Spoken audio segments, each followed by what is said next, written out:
Good evening. You're watching the news from the Sultanate of Oman television. First, the headlines. The College of National Defense marks its third anniversary of its inception. 4 Palestinians are shot dead by Israeli forces, saying that they were trying to stop soldiers in 2 incidents in the southern West Bank.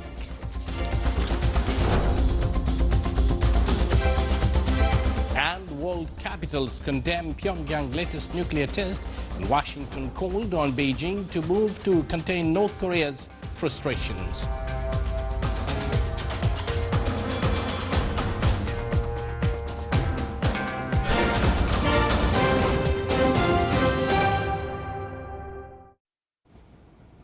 Good evening once again, and thank you for joining us. Those were the headlines, and now the news in detail. College of National Defense marked its third anniversary of its inception. It is the highest strategic and academic institution in the Sultanate. It's also one of the fruitful achievements of the Renaissance led by His Majesty Sultan Qaboos, Supreme Commander of the Armed Forces. More details in the following report by Captain Saeed bin Yahya Al-Amri. The College of National Defense commemorates the third anniversary of its annual day, which falls on the 8th of January each year, the day when His Majesty Sultan Qaboos bin Saeed, Supreme Commander of the Armed Forces, issued the Royal Decree No. 2 for the year 2013 that states the establishment of the College of National Defense.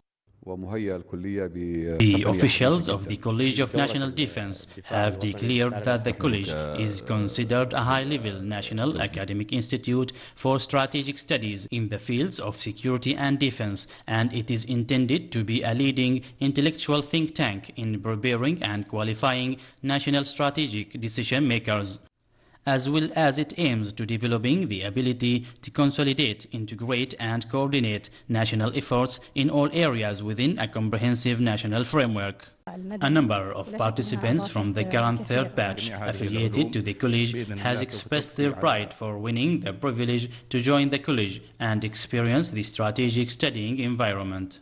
The College of National Defense, as the highest strategic and academic milestone in the Sultanate, is considered a fruitful achievement of the blessed Renaissance led by His Majesty Sultan Qaboos bin Saeed, Supreme Commander of the Armed Forces. Captain Saeed bin Yahya Al-Amri, Muscat.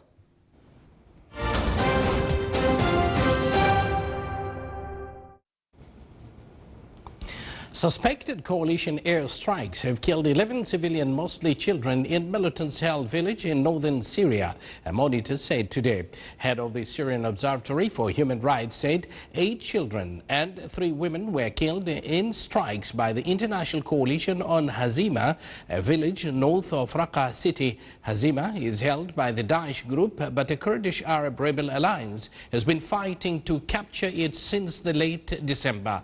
That alliance, the Syrian Democratic Forces, works closely with the US-led coalition and calls in an aerial raid. The coalition, Russia and the Syrian Air Force are all carrying out air raids in the country, but the observatory differentiates between strikes based on the type of aircraft flown and the ammunition used. 4 Palestinians were shot dead by Israeli forces, saying that they were trying to stop soldiers in 2 incidents in the southern West Bank. 3 attackers armed with knives attempted to stab soldiers guarding the Gush Etzion junction, a statement said, adding that troops responded by firing at the assailants. All 3 were killed. A short while later, a Palestinian armed with a knife tried to stop soldiers northeast of Hebron. A statement said the force thwarted the attack and shot the assailants, resulting in his death. A Daesh affiliate in eastern Libya is claiming responsibility for yesterday's suicide truck bomb attack targeting a police base in the town of Zliten. According to Libyan authorities, the attack killed at least 60 policemen and wounded around 200. Earlier, the Daesh-affiliated Al-A'maq news agency also claimed the attack was carried out by the extremist group's Barqa province affiliated. Another suicide bomber, a Daesh group, has claimed a deadly suicide bombing at a checkpoint in Libya's oil heartland. Daesh Libya branch released a statement saying that yesterday's attack in Ras Lanouf, east of its coastal bastion of Sirte, was carried out by a foreign fighter using an explosive-packed car. 6 people, including a baby, were killed.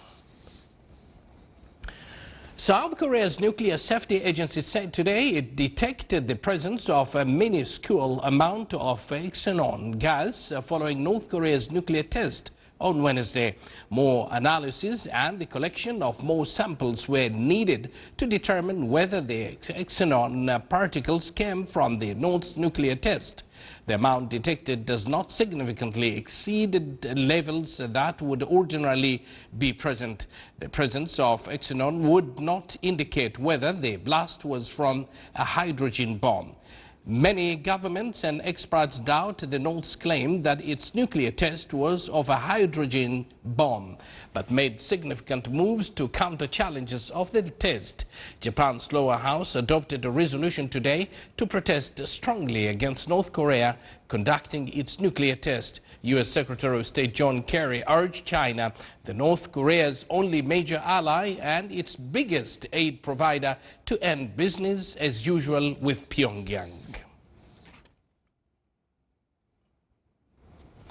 Britain's top diplomatic today urged South Korea to be bigger than the North as it renewed propaganda broadcast through massive loudspeakers at the border in response to Pyongyang's latest nuclear test. Foreign Secretary Philip Hammond, visiting Japan along with British Defense Secretary Michael Fallon, repeated condemnation of North Korea's actions. Fallon and Hammond held talks with their Japanese counterparts and jointly expressed grave concern over the North's nuclear and ballistic missiles development. Fallon and Hammond, who also met Prime Minister Shinzo Abe, earlier visited the Japanese helicopter carrier Izumo, the country's biggest warship since World War II.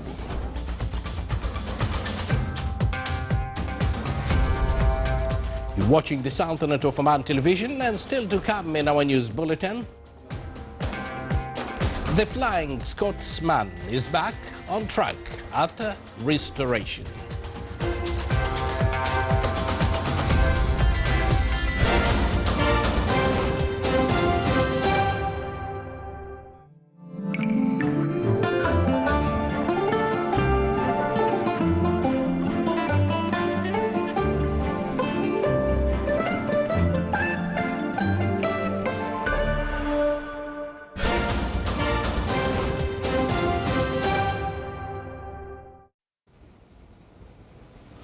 Under the theme, Our Environment, Our Country, So Preserve It, Environment and Climate Affairs Department in the Governorate of North Sharqiya organized a campaign to clean the touristic landmarks and launched an environment exhibition in Thousands Nights Camp in the Wilaya of Bidia.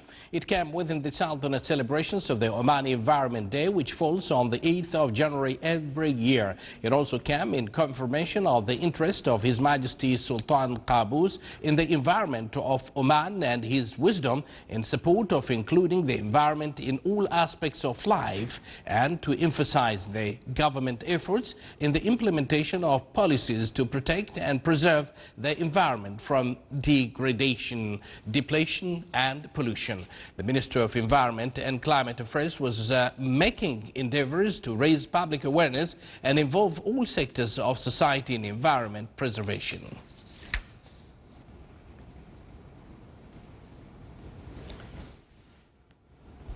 Within the aim to strengthen relations between schools, administrations and parents and get acquainted with educational portal and its role to raise the students' level, and awareness activities were held in the Wilaya of Sohar in the Governorate of North Al-Batina.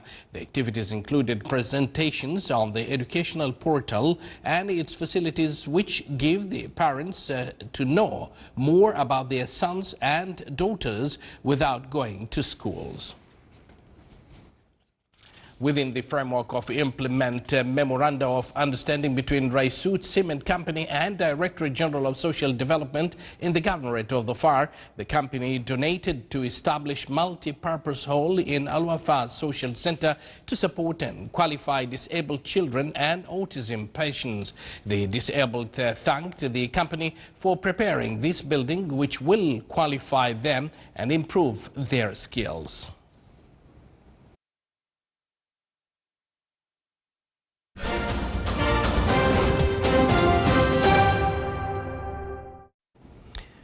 Once again to the international news. The Flying Scotsman has returned to British railway tracks after a decade-long restoration. The world-famous locomotive steamed into the Bolton Street station in Bury in northern England today. The Scotsman was the first steam locomotive to exceed 161 kilometers per hour in 1934. Retired in 1963, it was eventually bought by the National Railway Museum in New York in 2004. The $6.28 million refit of the iconic loco started in 2006. The Scotsman pulled up at the platform in Bury, not in the traditional green livery, but it wore time black, shall be repainted in British Rail green prior to her official inaugural run between London's King's Cross and New York. Homes in Scotland were evacuated overnight after the River Don burst its banks in the Aberdeenshire following heavy rain. British news media reported that local flood warnings were in place this morning, and the extreme conditions had also caused major disruption to travel.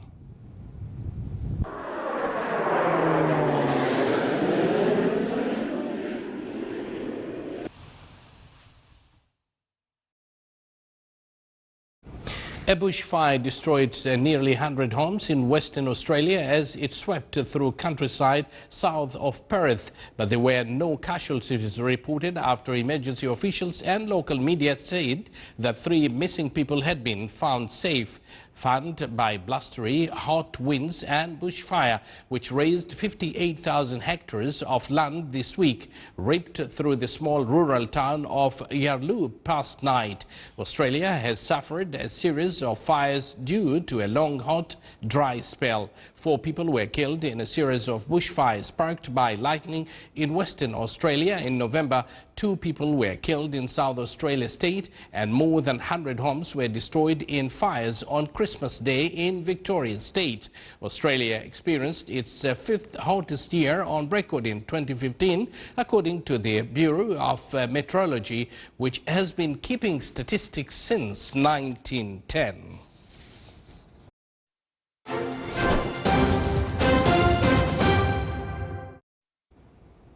And now for the general weather forecast. Clear skies will prevail over the Sultanate with low clouds and fog over the southeastern coast and on the governorates of South Sharqiyya.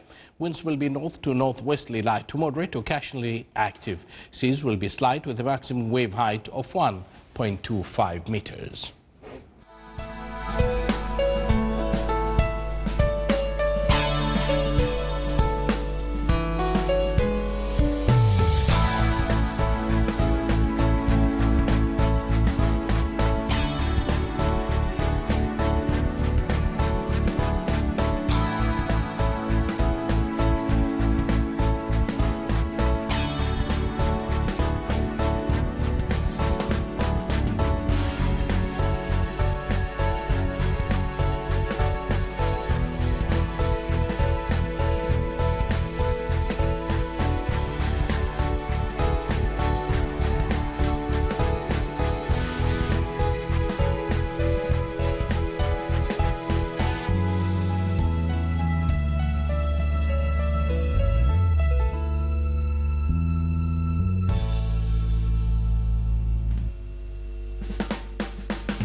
This is the Sultanate of Oman television. Before we end tonight's bulletin, here are the main points once again. The College of National Defense marks its third anniversary of its inception.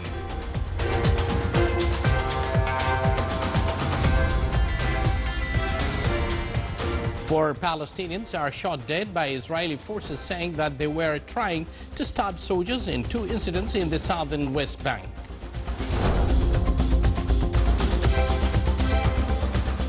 And world capitals condemned Pyongyang's latest nuclear test, and Washington called on Beijing to move to contain North Korea's frustrations.